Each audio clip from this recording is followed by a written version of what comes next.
Lehr's processes include non-traditional media such as resin, gunpowder, fire, Japanese paper, dyes, and welded steel. Most recently, Second Nature was exhibited at the Adam R. Rose and Peter R. McQuillan Art Center in Fairchild Tropical Botanic Garden. I actually had the pleasure to go to Fairchild to pick up one of Myra's works for this exhibition. We are excited to have Myra's work on exhibition here at MoCA. Eleanor Heartney is a New York-based art writer and cultural critic who has been writing about art since 1981. She is contributing editor to Art in America and Art Press and has written extensively on contemporary art issues for such other magazines such as Art News, Art and Auction, the New Art Examiner, the Washington Post, and the New York Times. Heartney has worked with Mira Lehr for several years, and we are thrilled to have her as the curator for this exhibition. Without further ado, Eleanor, take it away. All right, thank you. All right. Well, thank you all for coming. So what we thought we'd do today is a kind of informal overview. Myra and I are going to talk a bit about the themes in the show and the inspiration, and also I think something that a lot of people are very interested in, which is the processes, because the processes by which these works are made are very unique. So we're going to basically sort of sit here and give you the overview. Afterwards, we are going to invite you to go and contemplate the individual parts of the exhibition on your own, because I think that this is work that really, you kind of get a personal relationship to it. So rather than experiencing it in a crowd, it may be better to kind of walk and experience it on your own. And I think there's going to be a book signing afterwards for the catalog. And also, we'll have a little bit of time, I hope, also for questions. Okay, so I think maybe the place to start is the title of the exhibition. Myra, why is it called Tracing the Red Thread? This is based on an ancient, on a myth of Ariadne and Theseus. Ariadne saved Theseus' life. When he walked through the labyrinth, she gave him a ball of red thread so he could find his way out and not get killed by the Minotaur. So the metaphor for this show is finding solutions to the environmental problems we have, walking through the labyrinth, coming out with ideas of how to help the world. We have a lot of problems with the environment, and so that's why I chose that myth, to represent that it's possible to find solutions, and we should all be working at that. Okay, great. This show really, in a way, is a culmination of many things that you've been thinking about and working on for a long time. And I thought maybe you could tell people a little bit about your background and your connection to both the South Florida and to the kinds of environmental concerns that are on display here. Well, I've lived in Miami Beach for a long time on the water, and I've seen such massive changes in that water behind my house, and it's made me very sad. It used to be so clear and pristine, you could even swim in it. Now you can't see the bottom. It gets packed with jellyfish, which is a bad sign that they're coming in too close to the shore. And it's filled with plastic, things people throw off the boats, and all kinds of debris. Some neighbors of mine were even sweeping their cuttings into this creek. So it's a sad, sad time for me when I look at that. I think there's a chance for things to get better. There are some corals, for instance, that have adapted to living in very, very bad water, murky conditions, and they've become very strong, a new species, and they've adapted. So through the years, the situation has gotten worse. I think construction, a lot of things spill into the water, and it makes it terrible I see dead fish. The fish that we catch in the creek sometimes have funny looking bodies with sores on them. So it's gross. Yeah, I mean, I think that's something everybody who lives here can relate to. Why don't we go sort of section by section through the exhibition and talk about the each area of the exhibition is really talking about a different sort of aspect of the ecosystem, but also is as you'll see, kind of using art to transform these things. So these are not sort of didactic museum displays. You know, this is not a natural history museum exhibition, but instead these different aspects, these different organisms have really sparked your creativity in different ways. And so maybe you can talk about, first of all, why you chose these particular themes, and then how you've transformed them. The first room is about jellyfish, and it's kind of windows into the sea. I chose jellyfish because they're very beautiful, but they also are dangerous. One of the marvelous things about jellyfish is that on their telomeres at the end of their whatever the tentacles. They're researching this as a way to find out about eternal life, because if you keep these jellyfish living, these telomeres just keep reproducing and they don't die forever. They don't die. So they're trying to find out why, and if we could adapt that to human beings, which would be terrific. The underside of the jellyfish, though, some of them are strong enough, the poison is strong enough to kill a human being. And they sting, and they're piling up on the shores, and they're both beautiful and dangerous. And they're made of poured resins with Japanese paper that's cut and burned, and dye, and sometimes steel beads for the tentacles. And I like the way, we place them so they reflect, and you could feel that you're in the ocean and have an experience of another world, which the ocean really is. Yeah, and then the next section here, you want to talk about? Yeah, let's just kind of go through a little overview of the whole thing. All right. Well, these cages are about corals, fish, and things that need protection. And you can see the writing on them is about endangered species of corals and fish. And it's kind of from memory. And the reason they're placed like this is corals build cities. Their exoskeletons pile up on one another, and they're interdependent. So if you start killing some, the rest will die. So it's to show that we're all interdependent. We have to work with each other and make our world like it's a city that one helps each other to survive. And I guess historically it would be to remember the species that we've lost and keep in mind we don't want to lose too many more. Do you want to talk a little bit about the technique, how you created them? Okay. These are brass cages that I've molded into shapes. The Japanese paper, which I always use, is burned on the edges to give it it's a very nice look artistically, to not have a straight edge, but an edge that's muted like that with fire. And it was glued with resin into and matte medium into the cages, and then the lights behind just make it look like it's a city that's lit up, maybe in the shape of the earth, to show that we're a floating universe within the sea. And that's how they're made. All right. And then the mangroves. Yeah. Okay. The mangroves are a very special tree down here. I think they're protected, but that doesn't mean that they're not bothered sometimes. Developers can come in and get rid of them, and they never should do that. They're very important for our ecology. They have roots that nurseries of fish make them into nurseries. They have babies there. All kinds of sea life is growing there.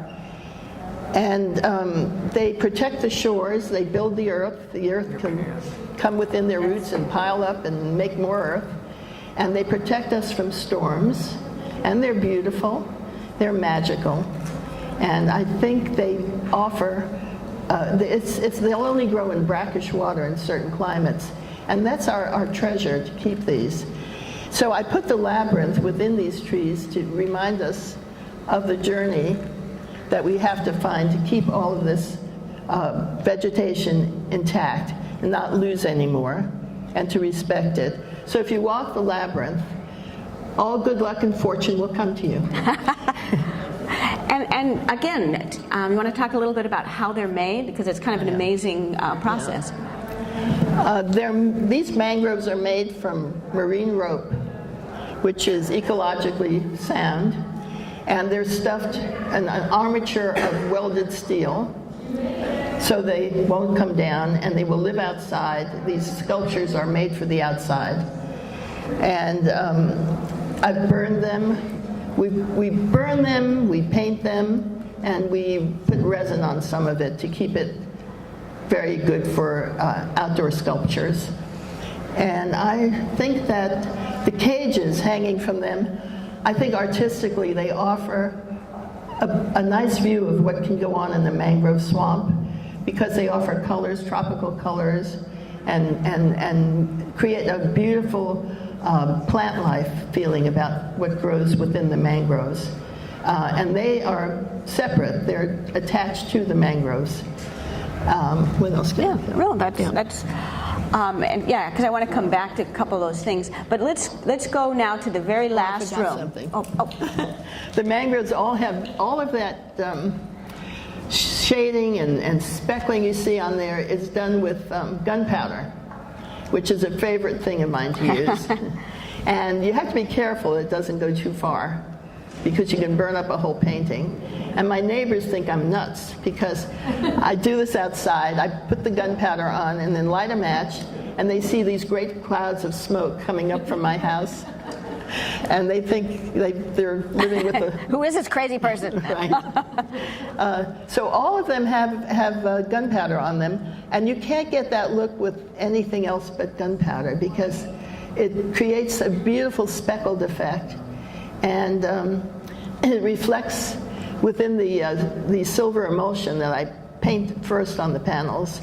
I love the way the space is created, but you have to be careful, because also once you put it on, you can't change it too much. So you have to be pretty sure where you want it. And the lines are made just with acrylic paint, and the parts that could be used, thought of as foliage or whatever you want to think about it, that's made with Japanese burned paper, and it's matte mediumed onto the panels, and they're very effective, I think, as far as feeling the mystery of a mangrove and the misty reflections, if you've ever walked within them, to feel that misty, kind of otherworldly experience. And you have a kind of a history with gunpowder. Yes.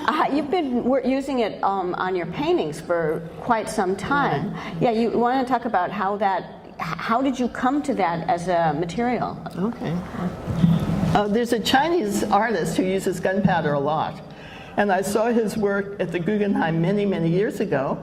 And then I have an assistant who loves guns and gunpowder. So I managed to figure out how to create this on panels and canvases and on paper. And it just grows and grows. And it's an exciting material, because it shows about creation and destruction. If you go too far, you've destroyed it. But if you've got it in tow and you know pretty much where you want to put this, it is creation. And it also has a mysterious quality that you really don't know for sure where it's going to end up. So it's a very exciting process. The fire shoots right up straight, and it's thrilling. And it's a process that I find very useful, and it's very individual, because I don't know a lot of people using this today. But I'm enchanted. When I taught a class once up in North Carolina, I had a lot of women in the class, all they wanted to do was get out and go blow up their things with gunpowder. So I have to be careful to creating monsters. Yeah, it's not easy. It's not easy to use, and it's dangerous. So don't do it. But now you're going to do a demonstration, aren't Yes, you? Yeah. yes. You want to talk about that? Well, I don't know what it's listed somewhere. I'm doing a demonstration here. We got permission from the fire department. And we have to do it outside because it creates so much smoke. You cannot do gunpowder indoors. And so that will happen, and children will be attending, so I have to be careful not to inspire them to put matches to things. And it's quite an experience, because sometimes you get an immediate painting from it. You know, it flashes up and you see what's left, and it's quite beautiful when it's good. All right. Now I want to get to the very last room, which we haven't talked about yet, mixing currents. Do you want to, again, tell us a bit about that? Yeah. The last room is kind of to meditate in. The ceiling is filled with light bulbs and halide light bulbs, which are used to grow coral indoors. So you can, it's a good protection not to lose our coral, because you can cultivate them.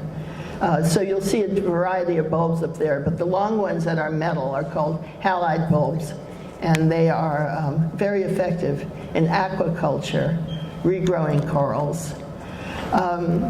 There's mirrored images of corals on the wall, and that reflects the lights, reflects you, and it reflects the environment. So when you go in there, be conscious of how the corals are living things, and experiencing everything we do to the water affects them. I think that would probably tell you more about what you are supposed to see in the room. I'm going to try and get a video in there of a crashing wave and the sound of a wave, if I don't drive the staff crazy with the sound all day long. But that's my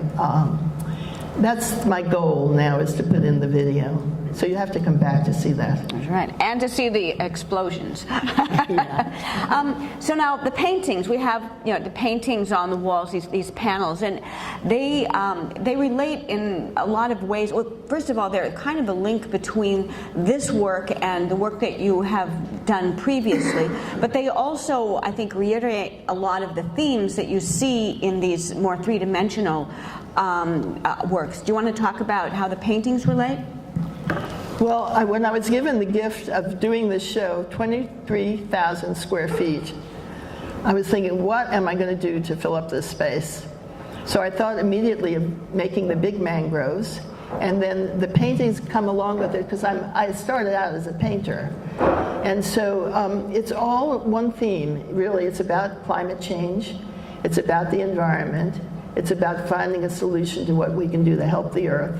And it all turned into one massive installation, which is going to travel. When it comes down from here, it's going to go to a museum in Orlando, and maybe from there to other places.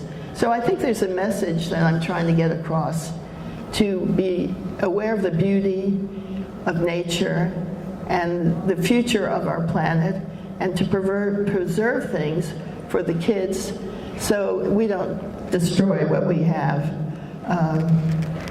And the paintings I can fit in my house. When the show comes back to me, the mangroves, I don't know what I'm going to do with them. All right. And yeah, kind of the one thing we haven't talked about is that there's a kind of little room outside that is a kind of introductory room to this exhibition, but is actually very, very important, because that's the room that sort of helps to explain where your philosophy came from. You want to talk about that? Yeah.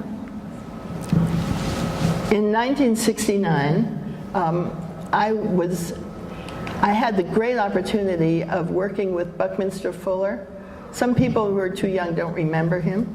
Does anyone remember him here? Yeah. There you go. Well, he was a master. He was really like a Renaissance man.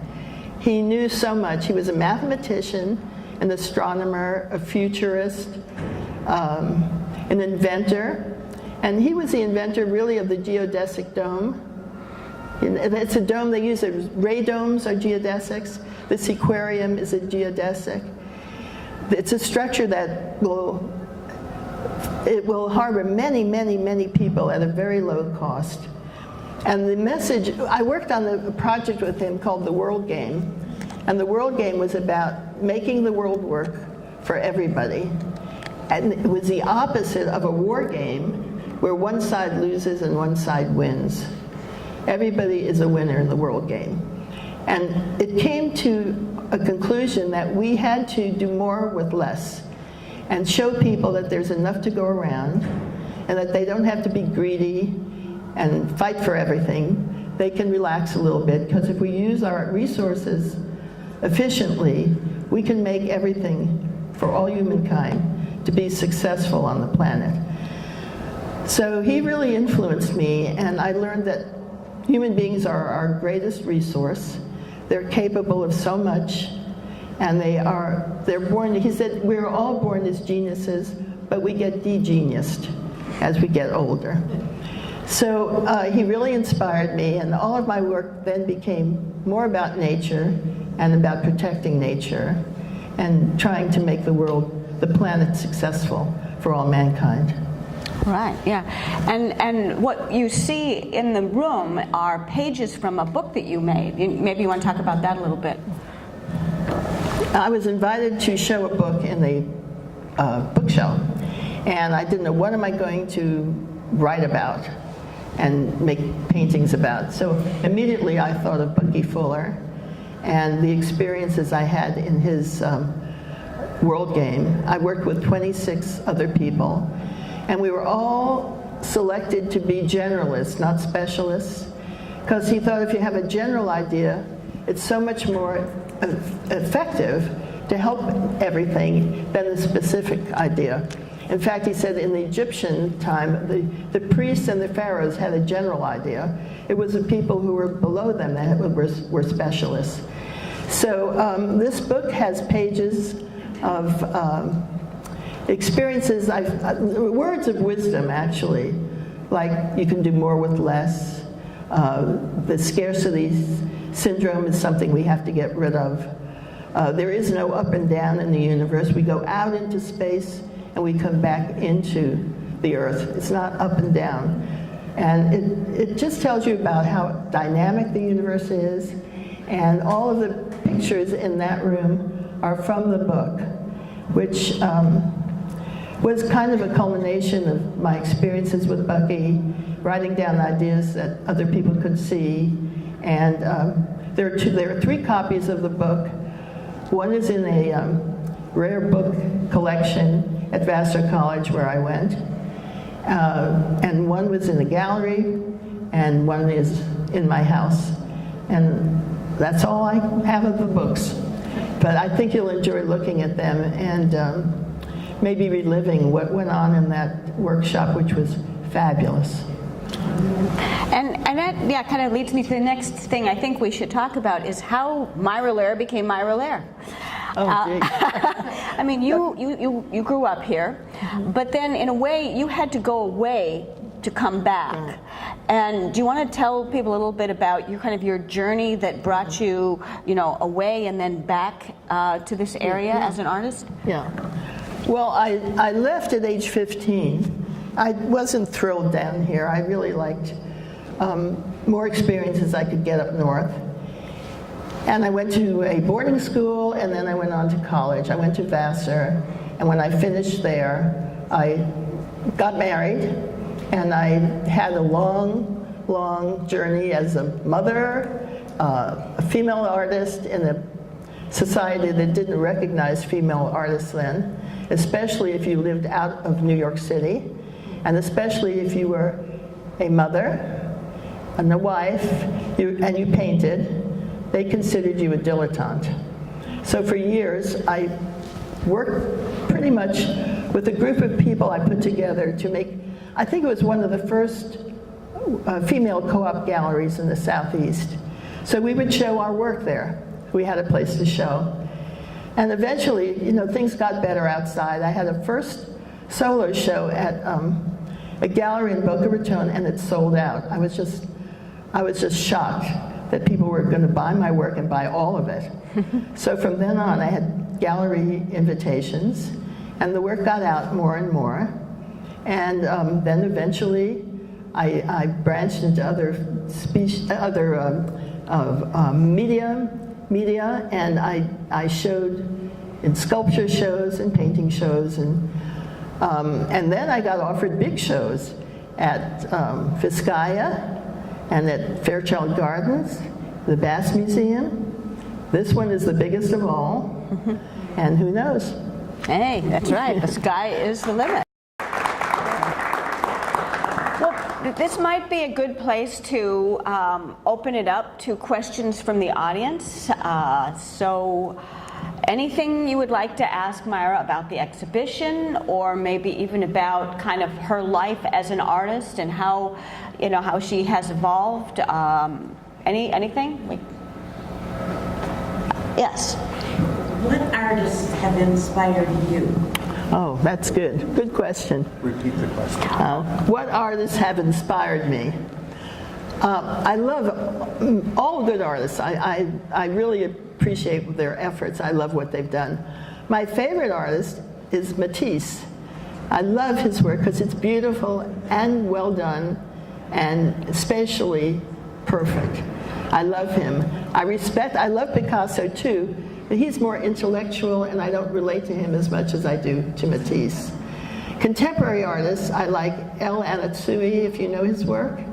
He's an African artist, I think from Nigeria, who does those beautiful curtains of bottle tops and metal, Yeah. Beautiful stuff. So my jute piece out there, as you enter, is kind of based on a look that he has, but it's my own because it's done very differently. I like Judy Pfaff very much today, and I like artists who have a sense of structure and just throw paint and don't know what they're doing. I don't like that. Although I worked with Robert Motherwell, who did throw paint, but I think he knew what he was doing. I don't know what other artists. I love the late work of artists like late Rembrandt and late Cézanne. I love because it's so spiritual, and the work turns into a light entity. When the painting is all about light, it's perfect, because that's hard to do. And there are probably many out there. I see a lot of young artists I like, a lot of young artists I don't like so much. But I think generally, I think there's a theme that goes through all of art, music, literature, about structure and having things relate in a very integrated way. And that's what I go for. All right. Another question? I missed you. I wanted to hear about your materials again that you were using in the mangrove forest. Okay. Yeah, just repeat the question. The materials that I use, the mangroves, I used in making the mangroves. It's a marine rope. It's steel armatures, fire, because I burn them, some kind of resin that stiffens the smaller branches, fire, resin, rope, steel, paint. Yeah, now you can do it. That's right. Artists always try to keep their secrets. That's true. All right. Yes, back there. Is there a project that you still have, pending that you want, that is in your to-do list? A project that you want to do and you haven't got? Oh, your next project. Oh, my next project. I don't know if I'm safe telling you. Promise not to copy me. I'm going to make seahorse hotels. They're endangered. I love seahorses. Mythologically, they've been in everyone's imagination for centuries. They're adorable. The men have the babies, which I think is pretty cool. Good idea. And they're monogamous. They stay married to their mate forever. And they live here, right outside my dock. I'm sure there are many seahorses.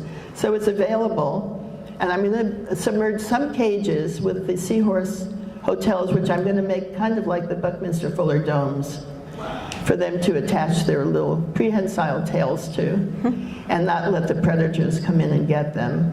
And then I'm going to make a double of it, so one model can stay outside, so people can see what's going on beneath the water. And we're going to see. I think it's going to travel. I think, you know, people, when they hear about seahorses, are going to want to involve themselves in their protection. They're adorable. But they're just fish, really. The secret is safe with us. Okay, very good. Okay, another question?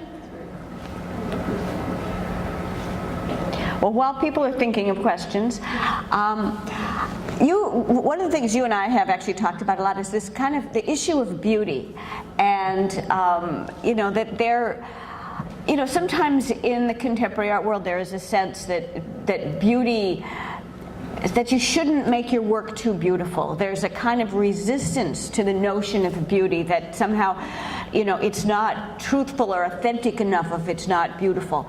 And you have really swum against that tide. And you want to talk a little bit about that?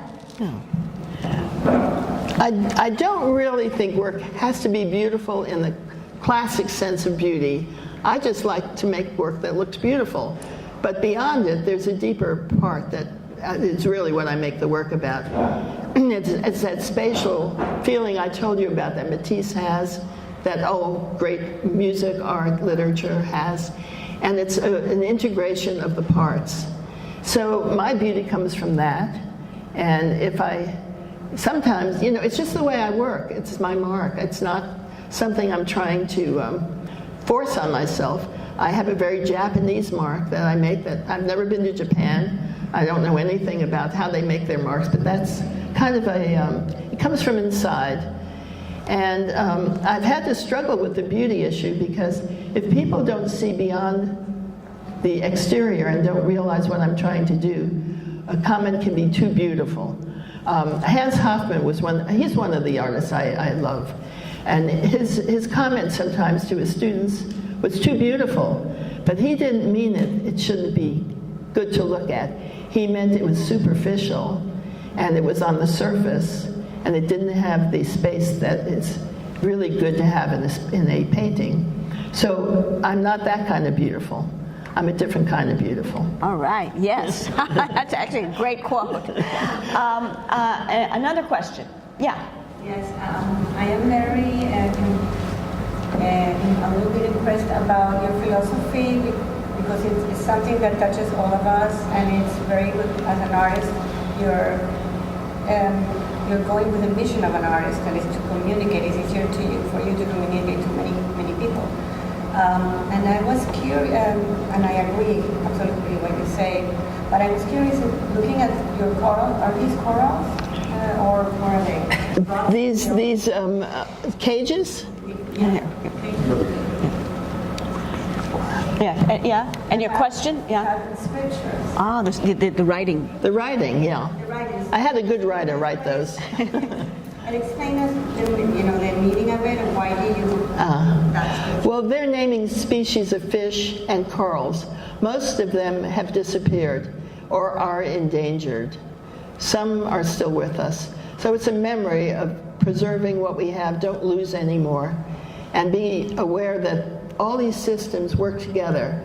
They're all interconnected. They all depend on each other. So it can't be that you'll save one coral and the rest will be okay. You have to save the whole bunch. You have to make sure that the oceans are getting too warm, and they're creating coral bleaching when the algae dies, and then the corals turn white, and they no longer are alive. And we need them. They're like the mangroves. They protect us. They keep storms from coming. They're beautiful for tourists to see, and it's a treasure. So I wanted to memorialize them in this. It's kind of a map.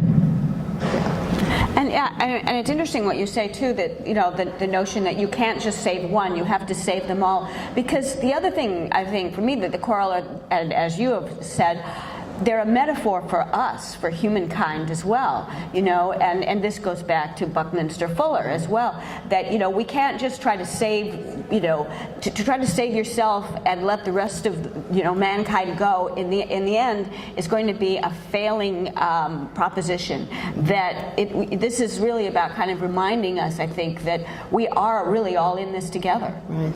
Yeah. I think of apartment buildings when I thought about this, because corals grow on top of each other, and they create this beautiful network. And it is all together. It's all or none. And that's what we have to remember. We're going to a place where it's getting pretty scary. So be aware.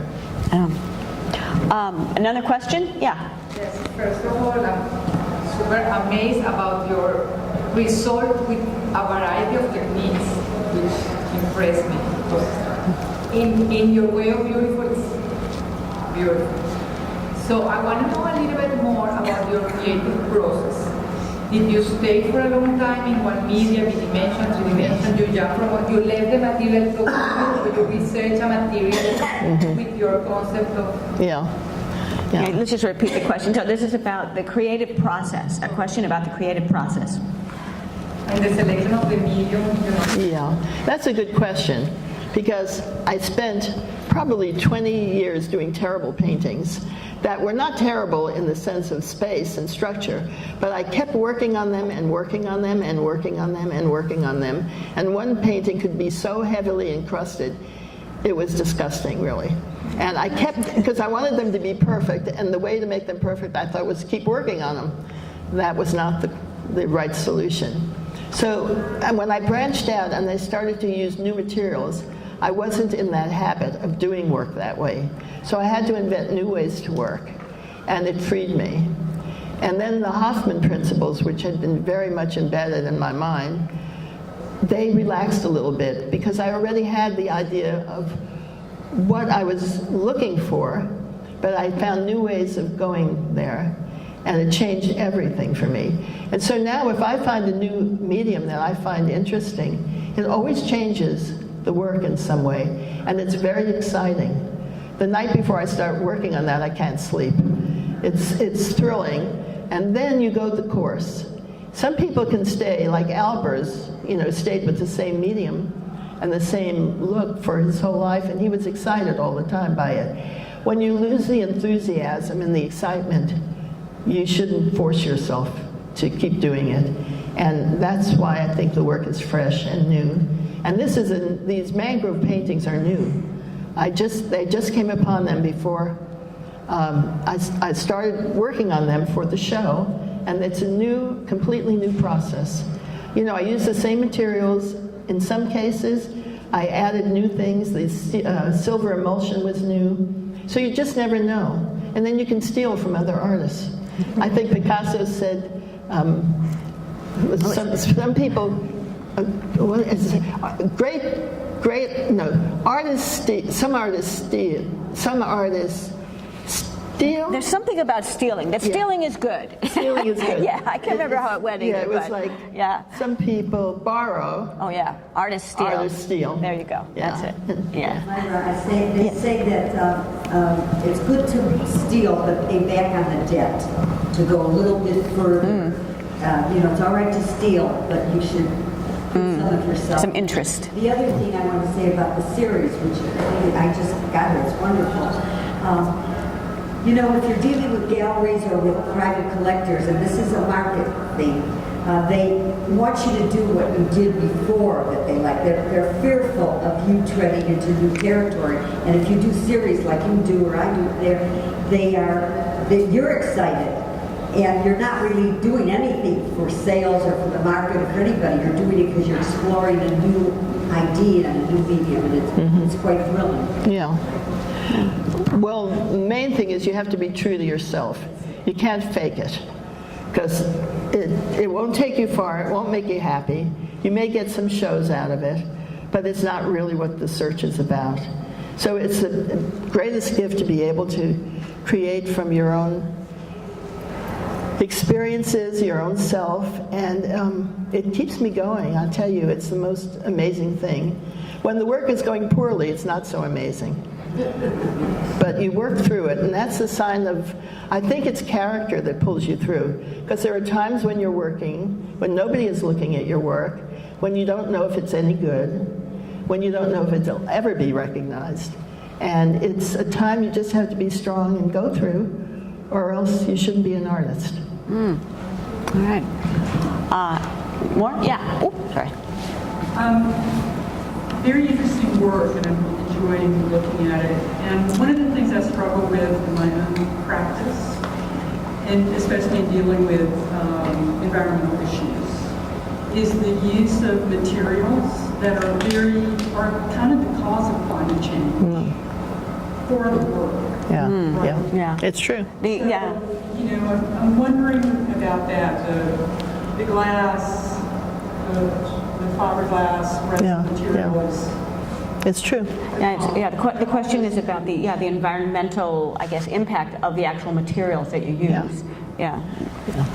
I'm very aware of that, and it's absolutely true. I try to limit the bad stuff I use to very minimal, and if I can find a replacement, I will.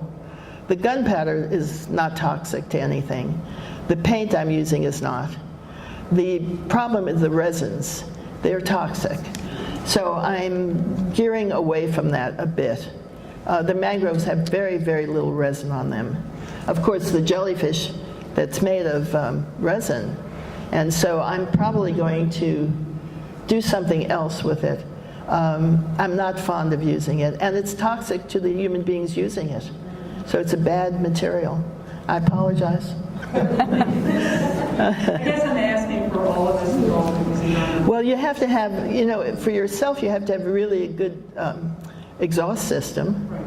But I mean, I'm saying it's justified the means in works that comment on climate change or on environmental issues, utilizing these things that are toxic. Yes. You think so?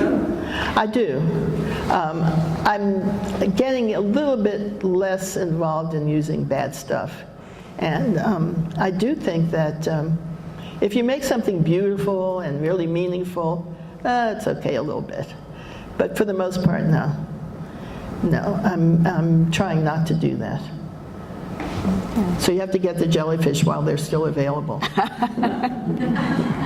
Yes. Oh, one more question. We have one. Anyone else? One more question or thought, comment? Okay.